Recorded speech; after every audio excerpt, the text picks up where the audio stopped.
ඉතින් හැමෝම අහනවා අපේ ලම් ප්‍රයිස් එක ඔරිජිනල්ද කියලා. ඉතින් ඇත්තටම මම ඔරිජිනල් ලම් ප්‍රයිස් එක හදන්න දන්නේ නැහැ. ඉතින් මම මේ හදන කරීස් ටික මම හරි රහට හදනවා. ඉතින් ඒක මම හොඳ රසට හදලා දෙනවා. ඉතින් ගොඩක් අය කන්න කැමතියි අපේ කෙසෙල් කොනේ එන බත් එකට.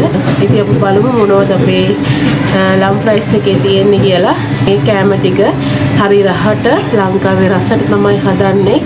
මගේ ගොඩක් චිකන් කරි හැම සැර ටිකක් අඩුයි. මොකද මම සැර ගොඩක් දාන්නේ නැහැ. කාපු කෙනෙක් නම් අනිවාර්යයෙන්ම කියනවා රහයි කියලා. ඉතින් අපි බලමු මොනවද අපේ කෑම එකේ තියෙන්නේ කියලාද. එන්න අපේ වම්මුතු මෝජුව.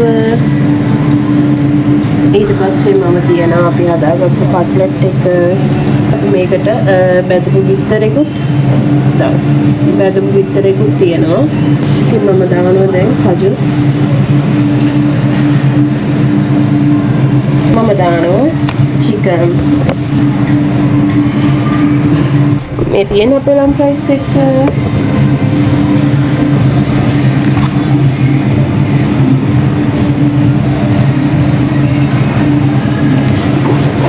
ඒක තමයි අපේ ලම් ප්‍රයිස් එක. මේකට කජු, ඒ වගේම සීනි සම්මල්, චිකන් කරිය, වම්බඩු මෝජුව, ඒ වගේම බිත්තරයක්, කට්ලට් එකක් අනිවාර්යෙන්ම අපි දානවා. ඉතින් මේ බත් එක හදන්නේ ගිතෙල් යූස් කරලා. මේ කෑම වලට කුටීම රසකාරක මුකුත් දාලා නැහැ. මේක කාපු කෙනෙක් අනිවාර්යෙන්ම කෑම රහයි කියනවා. මොකද මේ කෑම එක කෑවම දන්නවා මේක හෝම්මේඩ් රහද කුටීම රසකාරක දාපු රහක් දෙන්නේ කියලා. ඒක තීරණය කරන්න පුළුවන් මේක කාපු කෙනෙක්ට විතරමයි. අනිවාර්යෙන්ම එන්න try කරන්න. අපේ ලම් ප්‍රයිස් එක මේ හැම කෑම එකක්ම හැදෙන්නේ කොකනට් ඔයිල් එකෙන්. ඒකෙන් තමයි මේ කෑම ඔක්කොම රස ගන්න එන්නේ.